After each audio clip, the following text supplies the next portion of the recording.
New Black Wall Street Book Club. Evan Jefferson, brother, much love. Educating, elevating, because in knowledge is the power and we'll never give it up. Literature that's for the masses. Where to put your money down, now how to watch your assets. Yeah, uplifting others is a passion. My brother Evan, he will turn it into action. New Black Wall Street Book Club. You should come read with us. Yeah, we comprehend and discuss. If we all just come together, there's no limit for us. Here comes your host, New Black Wall Street. Evan, take it away. New Black Wall Street. New Black Wall Street Book Club. All right, beautiful people, man. Good evening to you. Thanks so much for joining us here tonight on the New Black Wall Street Book Club, our After Dark series, as we are continuing our journey into the book called The University of Success. Now, this book was written by Brother Og Mandino, one of the most prolific self-help authors in the world. And it's a compilation or a compilation of other kind of books compiled into this book from other significant authors, as he takes a little piece of their work and they compiled this book. So anyway, I'm your host, CRGJ, your certified global financial educator. I am an author myself. I wrote the book, The Black Billionaires Club, which you can check out. It's a book that is that basically is discusses and breaks down the 12 black billionaires of today. Out of 2,043 billionaires in the world, only 12 of them were black when I wrote the book, and it breaks down how they built their wealth and all that stuff. So I just truly believe that if you're an individual that wants to be wealthy, that you'll study wealthy people, and if you just happen to be black and you want to be wealthy, I think it makes sense to study wealthy black people as well. Anyway, you can find that book by going to the website, theblackbillionairesclub.com, theblackbillionairesclub.com. Pick up your copy today. Now, I'm kind of rushing today because I want to get right into our reading here tonight, but I do want to make sure that we can recognize who is joining us here live during our reading time together, as we're going to be discussing how to program yourself for success. And so typically I ask you where you're connected from and all that stuff. You can definitely put that, but I definitely want you to put in the comments below, program myself. Now, when I hear those two words, I understand that we have a lot to do, a real big part to play with how our programming goes about. I realize that there is such thing as an off button. There is something called we do have the ability to turn the channel. We do have the ability to turn it off. We do have the ability to watch something else, to listen to something else as we decide. And I believe that as we set these goals for a definite major purpose, that we then align ourselves and put ourselves in position, if we're smart enough, to make sure that everything that we feed upon gets us closer to where we want to be. And so that's something for you to think about as you may, I don't know, I typically find us complaining about what's put in front of our eyes instead of complaining about what we choose to watch. At any rate, program yourself. So we're going to talk about how to program yourself tonight, for how to program yourself for success. If you like to let us know where you're connected from, that'll be great. I would ask at least say hello if you're going to tune in, but I know how people are. People are just simply rude for no reason. But anyway, let's find out who is here and is saying, you know what, I want to be acknowledged. I want to let people know that I'm here. We're going to tune in and try to get this goodness here tonight. Now, before we start our reading, let me go ahead and find out who's here. Miss Vivian Reed is in the house. Good evening to you, Queen. Thanks so much for joining us. Miss Siobhan and Audrey, my sister, how are you? Brother Hugh Little, what's going on, man? We got a Mr. Hugh sighting. How are you? Thanks so much. Miss Tanisha from Mississippi is in the building. Good evening to you. Play to win. Atlanta, Alpharetta is representing as well. Now, for those that have been following us for a while, you know that we will read in the morning, right? That reading in the morning, gets us inspired and motivates us, help us tackle or start our day. But we have found through this little experience that reading at night is even more beneficial because the noise has kind of stopped. The kids are possibly in bed, but things are starting to settle down. And when things start to settle down in our life, we're in a much better position to actually not just get what's being read, but actually receive something of great quality that we could then choose to meditate on that thing all night. Imagine you start meditating on that word, whatever that word was for you, meditating on that philosophy, meditating on that quote. Man, may start making a bigger impact on it. And we've also found that that many of us have begun to activate our own subconscious. Our own subconscious has been activated from our reading at night. So that's why we kind of switched, and we found a great book to read as well. It's important. It's not important that you read. I believe it's about what you read. And this is a book called The Universe of Success. So if you about success, you about getting it, and you're like, go and put in console hashtag success. If that's you, you're about getting it. You're like, man, I'm gonna have everything that I want. I'm all about succeeding. I'm all about achieving. I'm about it. Couldn't promise so hashtag success. But anyway, let's get right into this thing here tonight. Good evening to you, Cecilia Gardner-Cutchin from Washington, D.C. Hello. Thanks so much for joining us here tonight on the New Black Wall Street Book Club, After Dark edition. Now, if you guys, I do sometimes pop up the book as like another window. If that's something that you guys want me to start doing moving forward, let me know. I will make that adjustment. But it kind of slows us up from getting right into the meat. We want to get some meat tonight. So we're starting with a quote, or they normally give us something to think about as we head into a chapter. And this is lesson 18. This book was written as a lesson plan, a success lesson plan, similar to the Laws of Success. If you ever heard about that, by Napoleon Hill. It says this: without goals and plans to reach them, you're like a ship that has set sail with no destination. Without goals and plans to reach those goals, you are like a ship that has set sail with no destination. How many of us are out in this world taking it day by day? Right? Steady as she blows. Whatever the world give you, you take it. And the world don't have a whole lot for you. Versus the people say, man, here's what I got to get done today. As it gets me closer to where I ultimately want to be, you start planning your life out based upon the goals that you set for yourself. And now you have a destination. Don't be like the ship that has no destination. You may find yourself out to sea forever because you're not really going anywhere.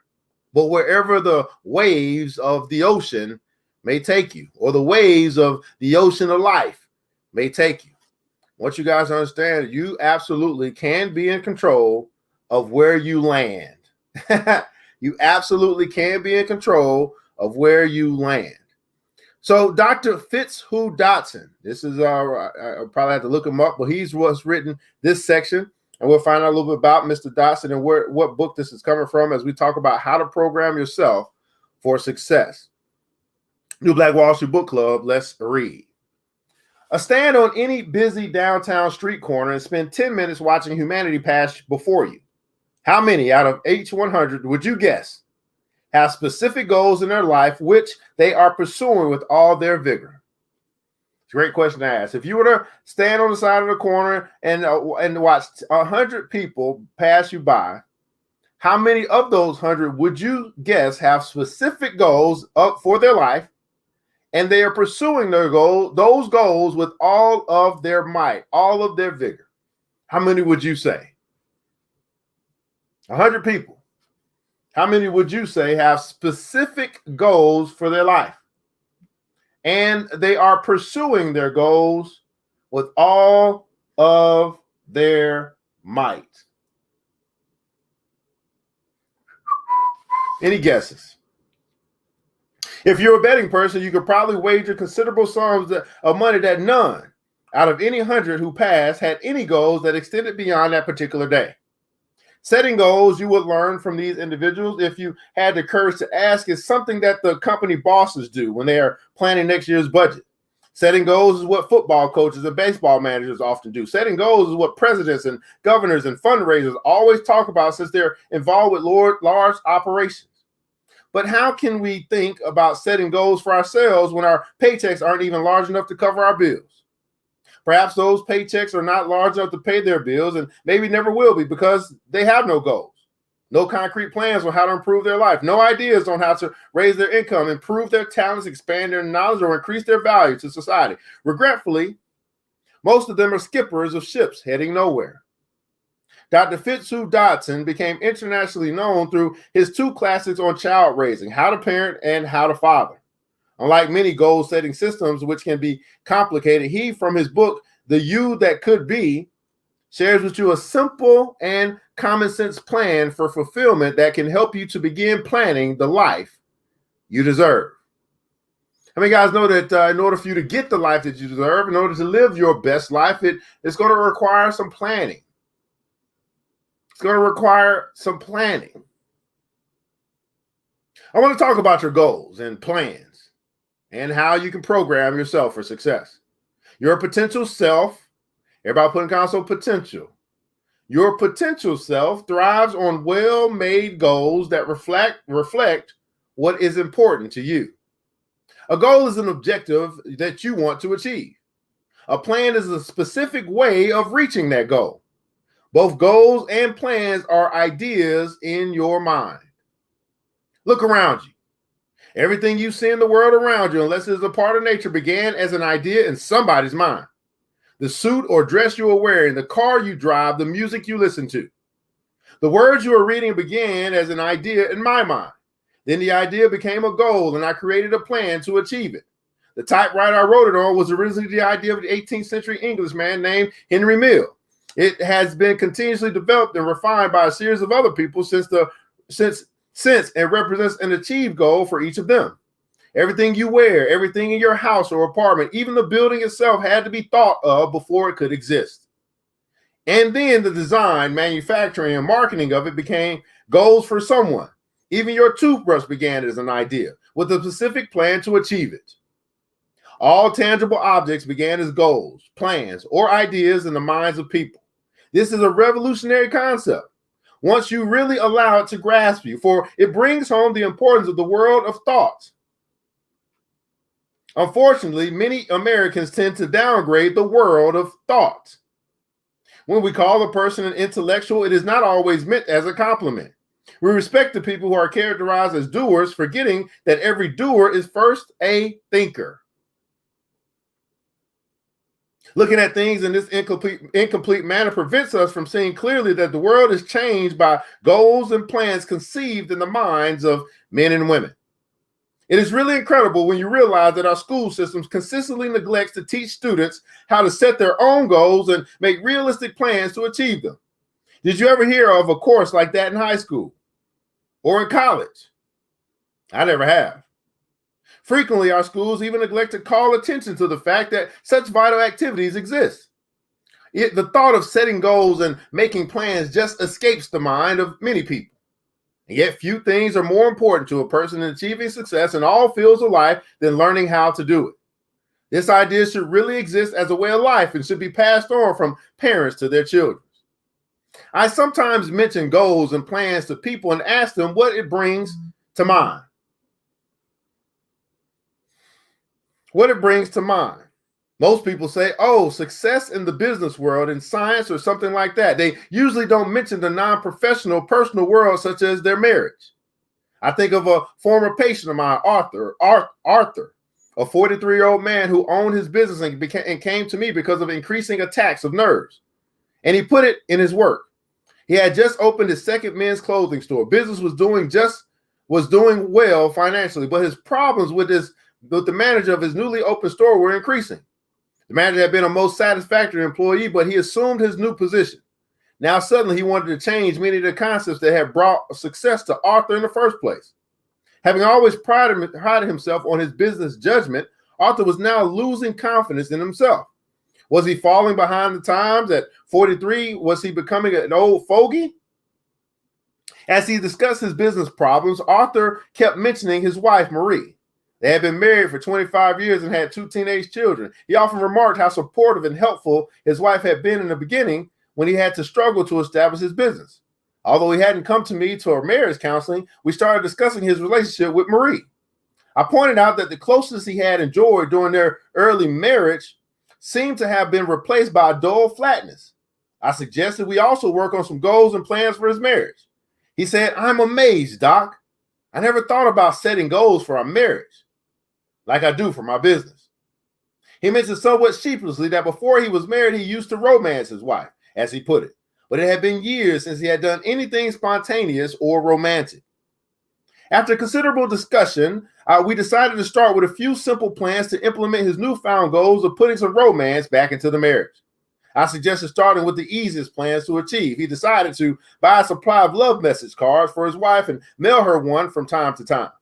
He told me they had dutifully celebrated their anniversary on June 16th every year. So as an additional plan, I suggested they celebrate an anniversary on the 16th of every month. Finally, I suggested he take her out to dinner more often, just the two of them without the kids. Some of you may be thinking, well, there's very little spontaneity in those plans. Aren't those the sort of things he should think on his own? Well, sure they are. But the answer is that is that if I had left it up to him, he might never have thought of them spontaneously. This way, once he got started on this program, his wife was so pleased and that she began to cook special dishes he liked and do other little thoughtful things the way that she had done early in their marriage. He told me happily, we're beginning to live with that kind of zing I'd forgotten about. Incidentally, as his marriage relationship began to change, he was also making a great deal of progress in his business relationships. Creativity in one area often helps in another. Creativity in one area often helps in another. Now, I'm sure I'm not the only one who finds that, the things that I deal with in one area typically find themselves, in another space. It's very, very difficult. And I commend people who are able to separate this stuff. But I don't know. I'm just a human being with emotions. It's hard for me to not take my emotions with me. But notice what he did. Notice what they're doing here. Notice what happened. So although he was having really his main thing was the issue, or what he thought was the issue that he was having at work with his new supervisor, not his supervisor, but a supervisor he promoted. It kind of really started at home because he was losing some of the happiness that his wife brought him, which probably brought him to a space when he went to work that he was low key and all that stuff as well. He started fixing the problems at home. The problems at the job started to fix itself. Same thing. When he started having problems at home, he started having problems at the job. So what does that say to me? Sometimes we got to really think about where's the root of our issue. Now it's very easy for him to point the blame at his new promoted supervisor. He could have pointed the blame at him, saying, "You're trying to change stuff around here." But thank God he had a friend, or I guess maybe a mentor or a counselor or whatever he was going to see this brother for, that said, you know what? You start talking, you really, in the midst of him talking, he was talking more about his home life than he was about his work life. How many guys got people in your life that can listen to you speak and say, no, here's what I really hear you saying. Here's what I really hear you saying. You sure saying a lot about your wife. Let's try to fix that. Because that really seems to be where the root of the real issue is. You're missing something at home that's causing you to react the way that you are at work. Be supposed I never thought about creativity in one area often helps in another. Wow. Creativity in one area often helps in another. Now let's take this a step further. If we begin to understand this statement to quite possibly be true, if you find yourself in a state or a space where you're not really being as creative as you once were, or that you would like to be, or maybe you're working on a new project and you need that creativity, you need those new ideas, well, maybe you take a break from that. Sometimes in writing, as an author, we call it writer's block, and you take a break from trying to write, focusing on writing, to going to do something else that might spark some creativity in you. And then that creativity in one area often helps in another. And you come back to where you were with writing the book, and all of a sudden you got creativity that was spurred from creativity from somewhere else, and now you can get done to finishing or getting through that writer's block moment. Creativity in one area often helps in another. Most people have no goals or plans is unfortunate, but not surprising, since the whole concept is a neglected area in our culture. Many people just exist from day to day, week to week, year to year. Others have goals, but they are so vague or passive, they are virtually worthless. Often I refer to these as money goals. They want a new Porsche or a trip to Europe or a mink coat. Fine, who doesn't? But to achieve such goals, you need the money to pay for them. Or at this point, the person is usually quite vague and has no plan about how to get such a sum of money. Now, we can probably be here for a long time. Let me read this again. Many people just exist day to day, week to week, year to year. Now, hopefully, you're not one of those people. But more than likely, someone is here or multiple people are here that's them. And you might be trying to break through. Just living day to day, week to week, month to month, year to year. Others have goals. Here's another problem. We tackle this too in our group. Others have goals, but they are so vague and passive. They are virtually worthless. So vague and so passive. Now, I would say get to the details. This is your goal. This is what you say you want to do. And if it's your goal, I'm pretty sure you got all the intricate details in that mind of yours, but for some reason you won't bring it out. You won't bring it to the paper. You just keep it in your mind. So vague and so passive. Now, there's normally a money goal, right? They want the new car, the trip, the vacation, or the new clothes. Who does it? But they never really think about, they never really put a plan together on actually how to get the money that they need to buy the stuff. I mean, most people, the best plan they got is, I guess I'll put it on my credit card.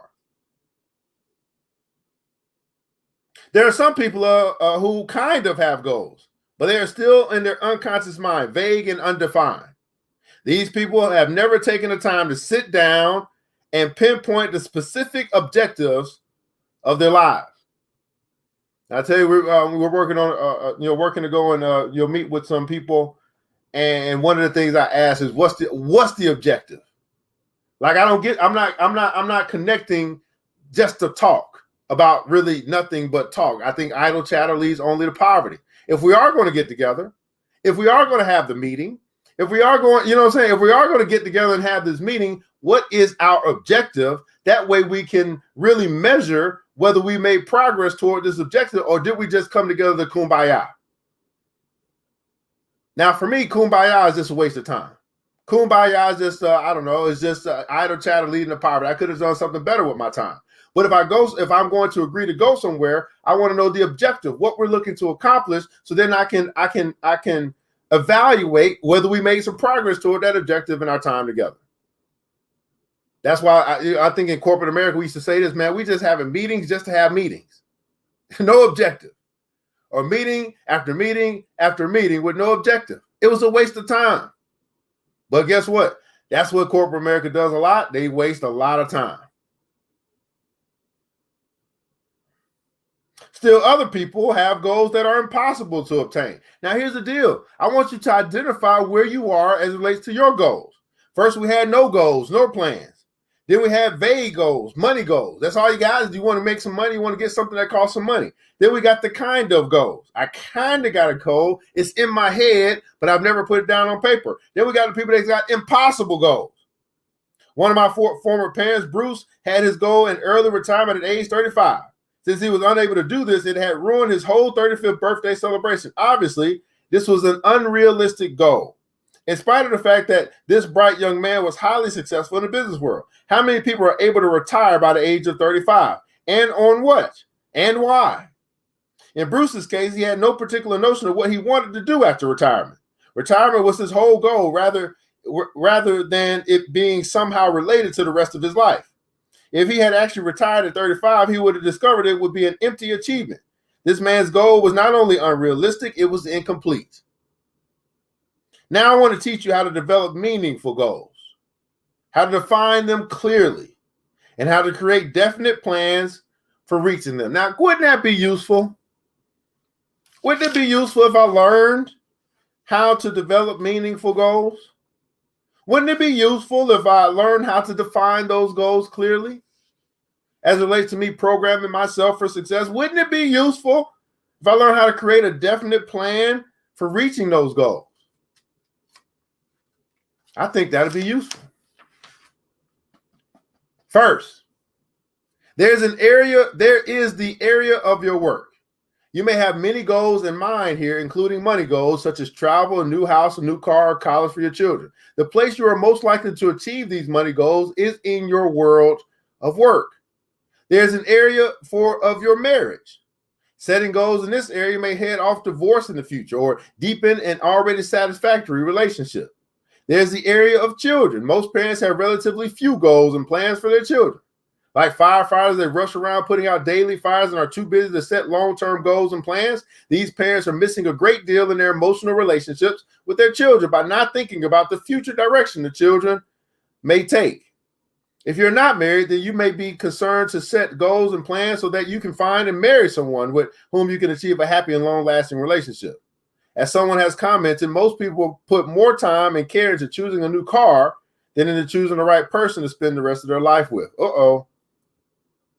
Finally, there's the whole area of friends. How superficial most relationships are with friends in today's culture.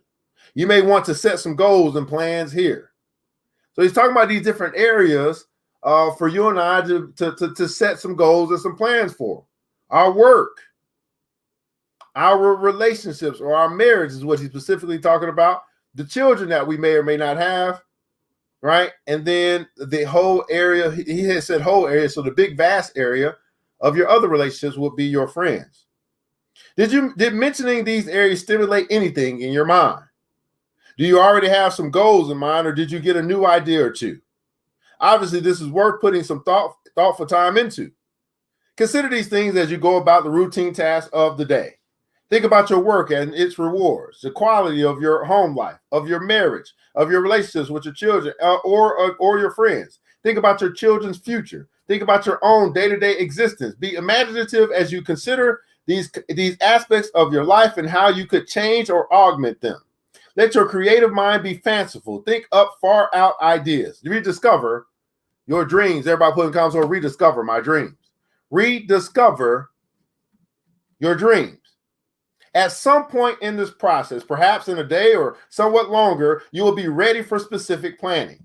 This is the most important step, taking specific action on your thoughts. Taking specific action on your thoughts. Find half an hour when you will be free from all distractions. Use it to make a list of the previous goals you had thought of, plus any new ones that occur to you.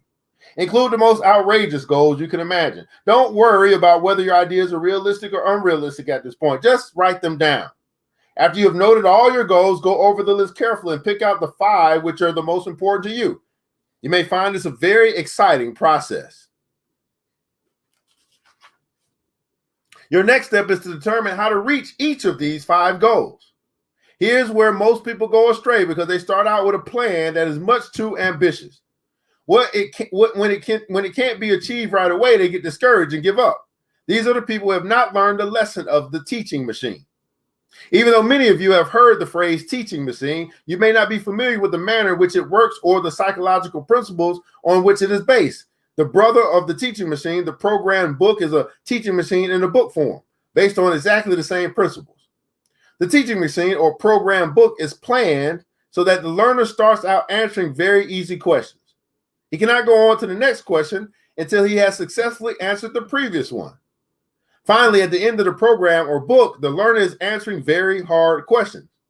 The teaching machine or program book is constructed so that the student will be successful right from the beginning. Let the teaching machine be your model. First, you write down your goal. Your second job is to break your goal down into a series of steps, beginning with the steps which are absurdly easy. For example, I had a former patient, Max, 46 years old, who was really out of shape physically. One of his goals was to get back into good physical shape. When I asked him how he planned to do this, Max named, that's a great question, by the way, to ask. If you happen to be your friend or your confidant for someone and they're telling you, here's what I want to do, great question to ask is, okay, well, how do you plan to do it? Make them take their next step in their thinking process. Well, how do you plan to do it?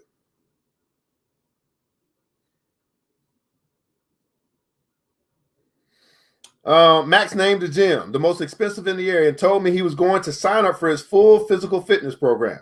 He planned to swim 20 laps in the club's pool each morning on his way to work and stop by on the way home each evening to work out on their machines. I immediately realized that this was too elaborate a program, that it would only last a few weeks and then quit.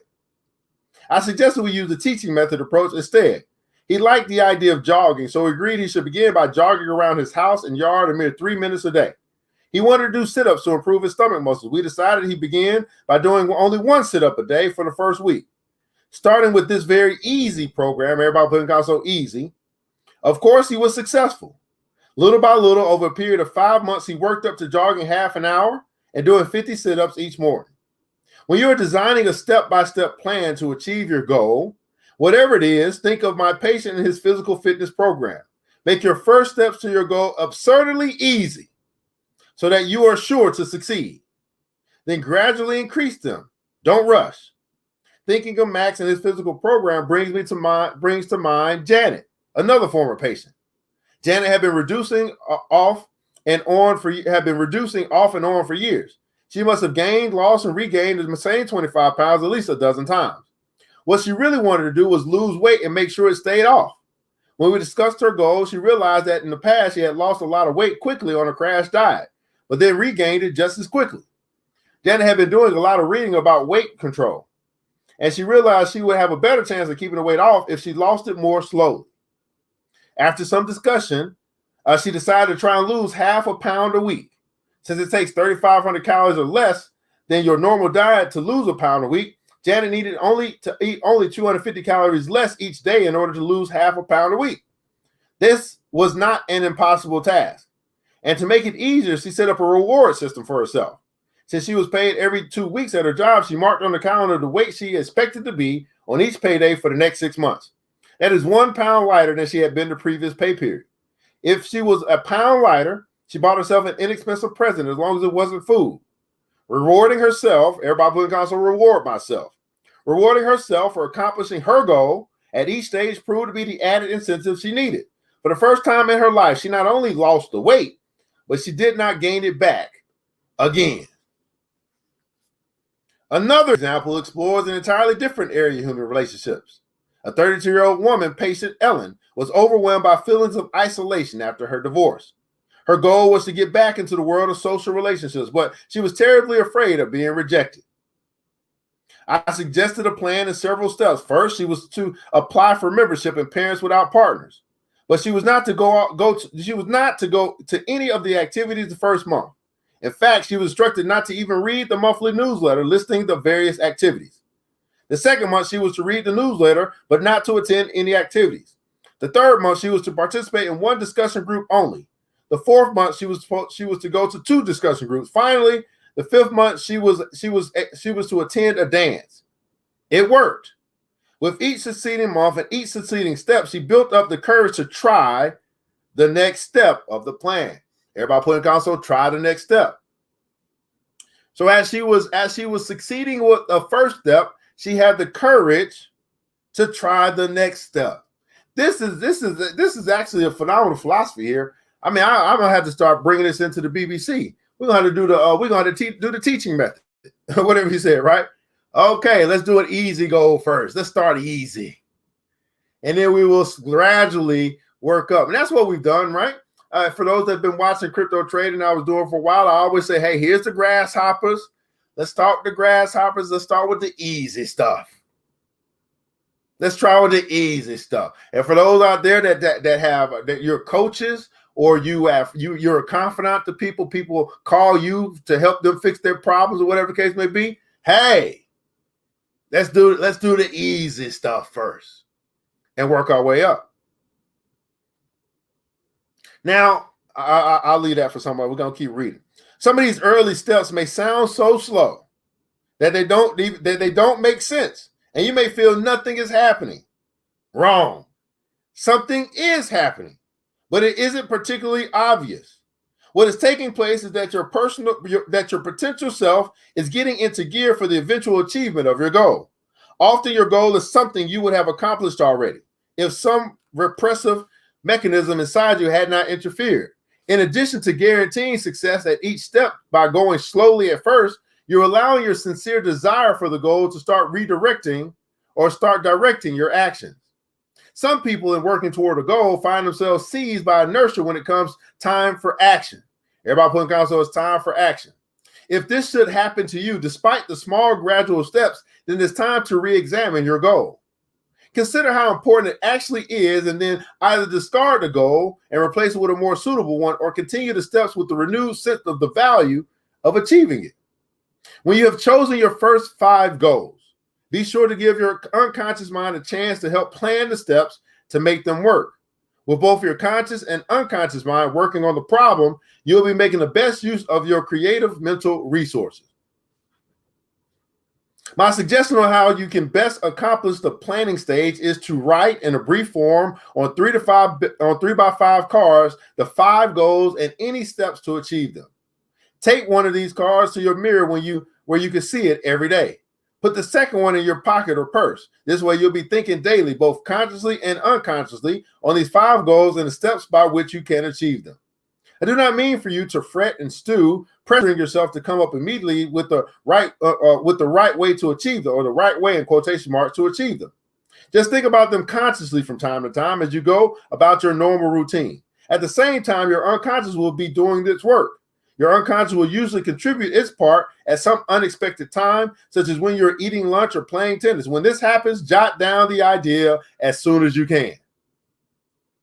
Let me say that again. Your unconscious will also contribute to its part at some unexpected time.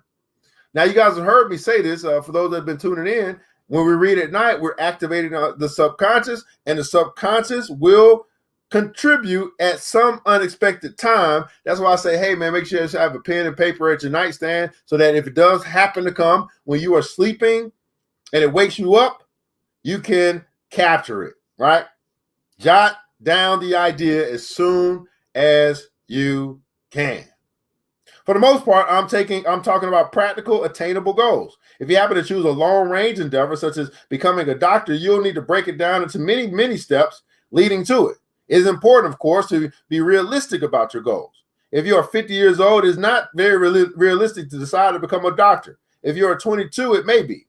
First, determine that you have the intellectual equipment and emotional stamina for the job. Get a professional evaluation on this before committing yourself to the goal. Some goals may be realistic when you set them, but life changes. Everybody put in console, life changes. Do not delude yourself into thinking that everything is standing still while you're moving towards your goals. Your goal may be to improve your marriage relationship, but while you're working towards this, your wife starts action for divorce. Your goal may be to become president of your company, but a new scientific discovery suddenly creates the possibility of a new manufacturing division within your company structure. You realize that your real rewards lie in directing that new division rather than the entire firm. It's important that you not think of either your goals or your plans to achieve them as unalterable and carved in white marble. Goals are made to be shifted, and plans are made to be changed. You have not failed if you shift a goal or change a plan, whether the choice was yours or not. Now, this speaks to me really, really strong when it's talking about, don't feel you failed because you shifted or you pivoted, shifted a goal or changed a plan. Now, some people, when this plan affects other people typically can't handle it. They can't deal with it because they're expecting you to do probably what you always do, which is, do what you said you were going to do in the first place with this goal. But I found, listen, I gotta do me. And if I feel it's time for me to change this goal, then that's what we're gonna do. And I'll explain it to you, help you try to understand why I'm making that decision, but the decision will be made. Wow. A goal is an ideal. Then, and something entirely outside of your control may force you to lower your sights. Realistically speaking, you may be able to achieve only 25% of the goal you originally set. But remember, if you had not set it, you would not have achieved even that 25%. Let me repeat that again. Realistically speaking, you may be able to achieve only 25% of the goal you originally set. But remember, if you had not set it, you would not have achieved even that 25%. Everybody put in the console, thanks for progress. All right, you're having an appreciation for progress. I appreciate my progress. I may not be done, but I can appreciate how far I have come. I appreciate my progress. See, here's the deal. I know that sometimes we talk about gratitude and having an appreciation for life. How about you start having appreciation for your progress? The progress that you have made. Now, I don't want you to become comfortable or lazy, with I made this amount of progress and I'm gonna stop working hard. No, don't do that. But dang, you're not where you used to be. You come a long way from where you used to be. Now we still might need to finish up. We still got to finish what we started, but thank God for the progress I made. I might need to extend my goal just a little bit. Now I can really be realistic, because before my eyes were bigger than my wallet. I really thought I could get it done in 60 days, but 60 days come and I didn't get it done. So maybe it really is me. Maybe I think I can work faster than I have, or maybe I have some complications along the way. Maybe some things didn't work out the way that I like from the work, or maybe I just didn't work as hard as I should. I don't know. I appreciate my progress. Listen, although we say, man, there's no progress without struggle, there's also no progress without success. That is a success. I mean, we're right now we're in the stage where we're listening to this brother Kwame Brown talk about how they kept the world might be calling him a scrub, but he keeps talking about how successful he was, that he even made it to the NBA, right? That at 17 years old, he walked into $12 million and bought his mom a home. He's talking about his success while everybody else is talking about his failure. Now, look about that for a second. Everybody else is talking about his failures. He's coming out talking about his success. There is success in progress. And now that might be a whole new philosophy for some people, especially even for me, because I'm a results-oriented kind of guy. But there is success in progress. I think my dad, when I talked to him about the civil rights movement, he says the same thing. We're not where we are. We're not where ultimately we're going to be, but we've made progress. Over the years, we've made progress.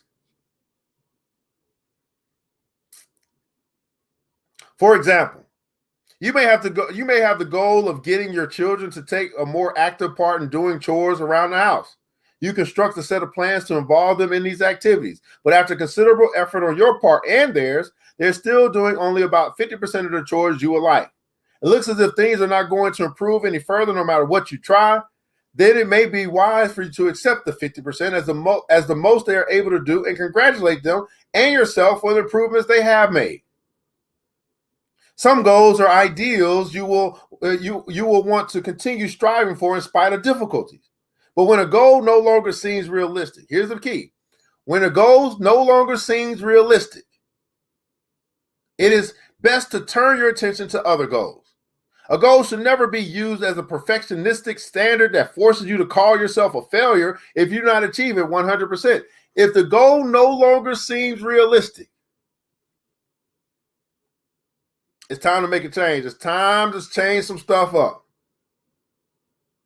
Remember, the concept of a baseball player's batting average, a player who bats 300 is considered an excellent hitter. That means he gets 3 hits out of every 10 trips to the plate. Try to allow yourself the same kind of margin with your goals and plans. Don't demand that you bat 1,000 with your goals. Perfection, after all, is not very human. Perfection ain't really human. Woo! If you do the things outlined here, I can practically guarantee you'll be more successful in your life than most people. You'll have defined your goals clearly 5 at a time. You may not achieve all of every goal, but you will achieve at least a part of each. Be sure to use the model of the teaching machine in programming your plans to achieve your goals. Always begin with ridiculously easy plans at first. This not only helps you start off, but also to begin it successfully. It is likely you will continue to be successful as you advance from easier plans to harder ones. Above all, be flexible. Do not hesitate to change either a goal or the plan leading up to it at any time. Do not let your goals run you. You run your goals. Uh-oh. Don't let your goals run you. You run your goals. After all, you're not trying to add pressures and burdens to your life. You're adding what? Focus. Everybody put in console focus. You're adding focus. Ms. Bolden says that's why we have to tune out people at times and focus and take that word focus and talk about our progress and successes. Yeah, that's why. Hey, when we meet, we have an accountability club and accountability calls and stuff that we do. When we meet, we're always talking about our wins, our successes. We're always, because it's easy to talk about stuff that didn't go well for you throughout the week. Sometimes it takes a little bit more effort to start talking about the stuff that did go well for you. And here's what I know: over the past 7 days, something has worked out well for you. You just may have forgotten it because we typically hold to a higher standard of things that didn't work out well, because they add a little pain. And we for some reason, as human beings, it's human nature for the pain to be remembered longer and more pronounced than the feel good stuff. Right? It's something because we want to fix that pain, we want to get rid of that pain. We don't like that pain. We talk about that pain. We tell everybody about that pain. But when things go well and we get this state of euphoria and things are not seem to be flowing easy, we're on fire, whatever the case may be, it's not uncomfortable. So we don't really tell everybody about it. We won't tell everybody about our great times because we think people here's the stuff we say. Well, I don't want to tell anybody about how good or how well things are going for me because I don't know how things are going in their life. And I don't want them to look at me some kind of way because some of my friends, they think there's always something going on with them. Hey, here's what I say. Time to get new friends. I hate to tell you. I'm sorry. Time to find you some new friends. If you got people in your life that you can't share the good stuff that's happening in your life, it's time for you to find some new friends. See, here's what they say. They say misery loves company. I found that praise loves company too. Yes, there is success in progress. There is success in progress. Sometimes it's time for a change. Let me say that again. I'm going to say that again because I thought some people in the back that just woke up and said, oh, he just said something. If you have a great day and things are going well for you, I mean, it's raining. It's raining blessings on you. Everything, you got the Midas touch at this point in time in your life. And you feel like, oh, I can't really share that with my friends because they don't really have it going on. Man, miss me with that. Time to find you some new friends that you can share the good things in life with as well. Why you got friends in your life that you can only share the bad stuff in life? Why you have friends in your life that you can only listen to their bad stuff that happens in their life? But y'all never talk about the good things that are happening. I'm just saying. Perfection ain't really human. I expect the challenge I accept the challenge to define my five. Yes, define your 5 goals clearly. That's right, play to win. Even family. Now, even family. So let me tell you, for real, how many guys, for real, especially if you're in the BBC, right?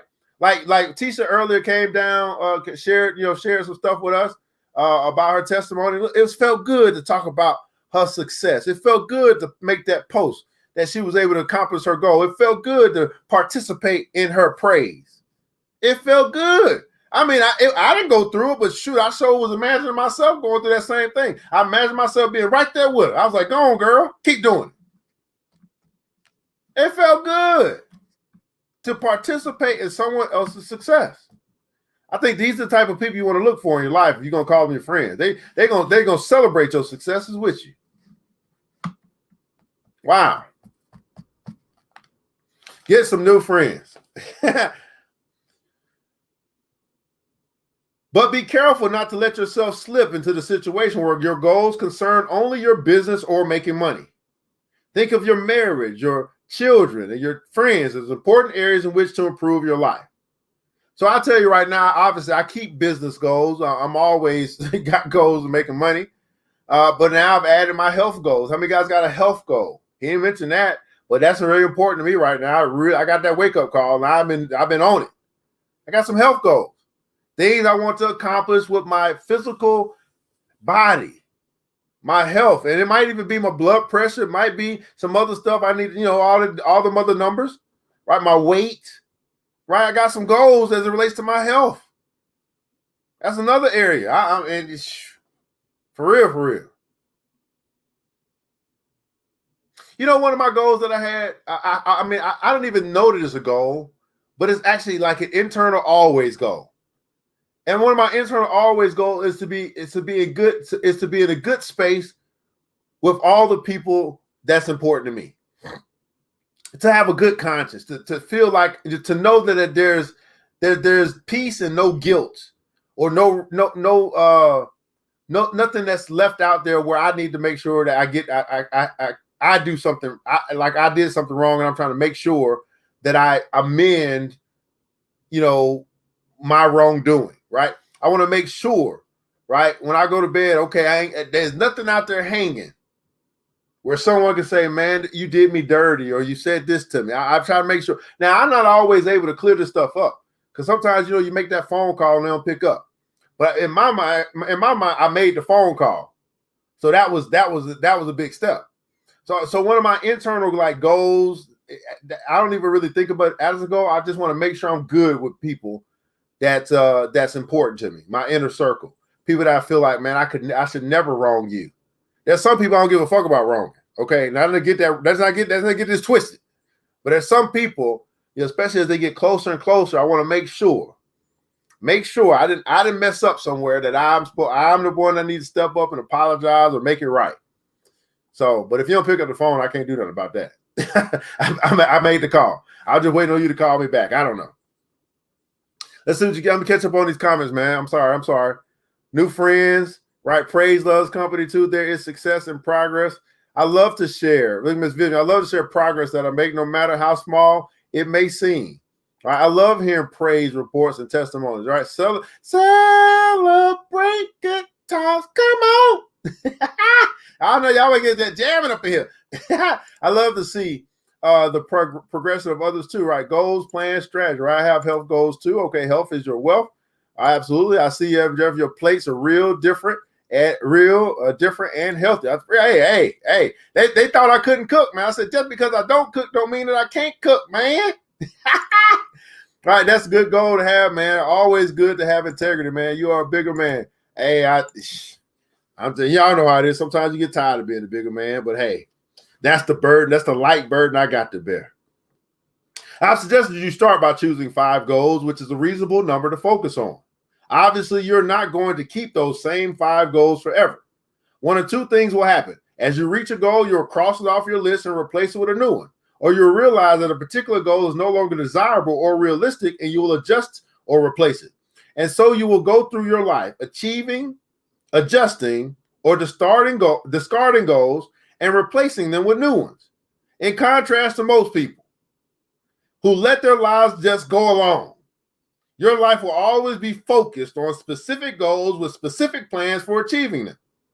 You will be on the move in all important areas of your life with a steady, consistent pace. You will be improving your situation and increasing your happiness.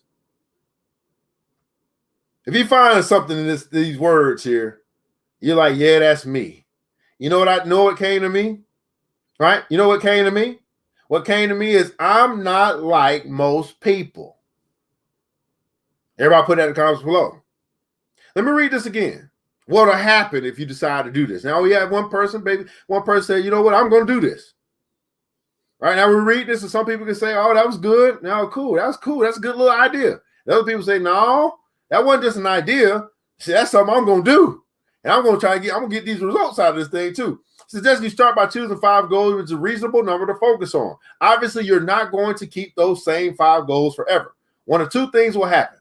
As you reach a goal, you'll cross it off your list and replace it with a new one, or you will realize that a particular goal is no longer desirable or realistic, and you will adjust or replace it. And so you will go through your life, adjusting, achieving, or discarding goals and replacing them with new ones. In contrast to most people. Most people. Could do, should do, won't do. Most people let their lives just go along. Your life will always be focused on specific goals with specific plans for achieving them. You'll be on the move in all important areas of your life with a steady, consistent pace. You'll be improving your situation and increasing your happiness.